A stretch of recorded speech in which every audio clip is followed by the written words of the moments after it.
Gautam neuro care brain stroke migraine fits brain and spine surgeries కి best neuro surgeon. వైసీపీకి మరో shock తగిలింది. ఊహించినట్టుగానే Narasaraopet MP కృష్ణదేవరాయలు పార్టీని వీడారు. వైసీపీకి ఎంపీ పదవికి ఆయన రాజీనామా చేశారు. గత 15 రోజులుగా పార్టీలో అనిశ్చితి నెలకొందని శ్రీకృష్ణదేవరాయలు తెలిపారు. తన టికెట్ విషయమై క్యాడర్లో కన్ఫ్యూజన్ ఏర్పడిందని వివరించారు. అనిశ్చితికి తెరదించాలన్న ఉద్దేశంతోనే పార్టీకి రాజీనామా చేసినట్టు ప్రకటించారు.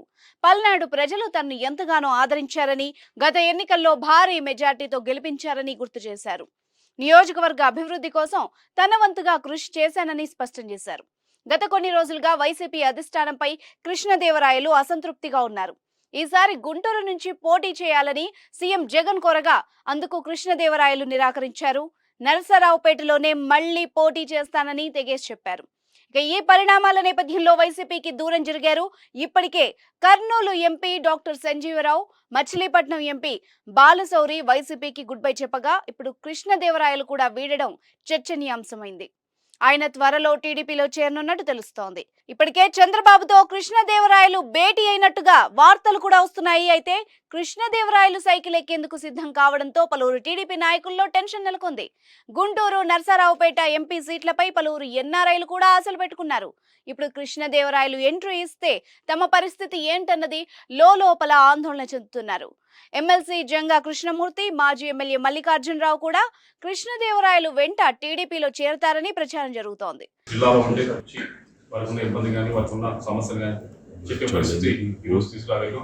ఏదో ఎంపీ గెలిచి మన వ్యాపారాలు చూసుకుంటా, జనాన్ని కనిపించకుండా, ఎక్కడో పరిస్థితి కాకుండా ప్రజల్లోనే ఉంటూ వారికి అన్ని విధాలుగా అందుబాటులో ఉండే పరిస్థితి ఈరోజు జిల్లాలో తీసుకురావడం జరిగింది. దానికి అన్నిటికంటే ఈ అభివృద్ధి కార్యక్రమాలు దానికి I very happy for that.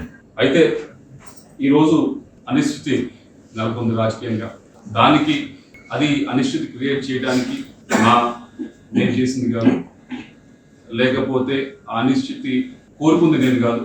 దాని వల్ల ఎక్కువగా ఏదైతే ఈ కన్ఫ్యూజన్ అంతా ఉందో దీనివల్ల పార్టీకి ఉపయోగం లేదు, నాకు ఉపయోగం లేదు. మరీ ముఖ్యంగా క్యాడర్ ఎవరైతే ఉన్నారో వారందరూ కూడా ఈ కన్ఫ్యూజన్ సిచ్యువేషన్లో గడిచిన 15 రోజుల నుంచి 20 రోజుల నుంచి ఏదైతే నడుస్తూ ఉందో దానివల్ల వారికి కూడా ఎటు వెళ్ళాలా, ఏం చేయాలా, ఏ డైరెక్షన్లో పోవాలనేది అర్థం కాని పరిస్థితిలో వాళ్ళందరూ కూడా ఉండడం జరుగుతూ ఉంది.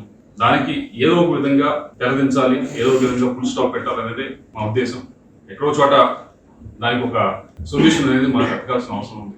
అలా కాకుండా ఇలా వెళ్తే అటు క్యాడర్కి ఉపయోగపడదు, పార్టీకి ఉపయోగపడదు. మీ అందరికీ తెలిసిందే 15 రోజుల నుంచి కూడా సరే కొత్త క్యాండిడేట్ తీసుకుందామనేది ఒక ప్రపోజల్ అంతా కూడా బయటకు రావడం జరిగింది. మాట్లాడిపోతారు ఇంకా బయటకు రావడం జరిగింది. దానివల్ల కొద్దిగా అందరూ కూడా కన్ఫ్యూజన్కి గురవుతా ఉన్నారు.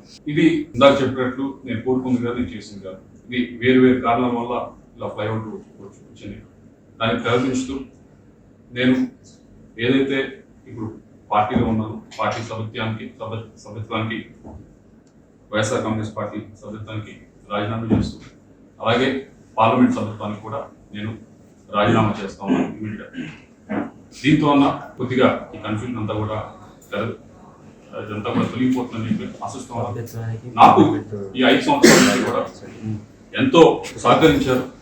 అటు రాష్ట్ర ముఖ్యమంత్రి గారు నన్ను యంగ్గా ఉండాలని నన్ను ఎంకరేజ్ చేసి ఎంపీగా నిల్చోబెట్టారు. దానికి అన్ని విధాలుగా కూడా నేను చేయగలిగాను. అభివృద్ధి కార్యక్రమాలు అన్ని కూడా చేయగలిగాను. అలాగే పార్టీ పరిస్థితి కూడా, పార్టీ పరువును కూడా అన్ని విధాలుగా కూడా పైన నిల్చోబెట్టగలిగాను. అలాగే కేవలం అదే కాకుండా ఎమ్మెల్యేలు కూడా పూర్తి స్థాయిలో ఈ 15 రోజులు చూశారు. మీ అందరూ కూడా ఏ విధంగా అయితే వాళ్ళు గట్టిగా కూడా ప్రయత్నించారు. వారందరికీ కూడా ధన్యవాదాలు తెలియజేసుకుంటూ మరోవైపు ఇన్ఛార్జీల మార్పులు, సీట్ల సర్దుబాటు వేళ ఒక్కొక్కరిగా నేతలు పార్టీని వీడుతుండటంతో వైసీపీలో అలజడి మొదలైంది.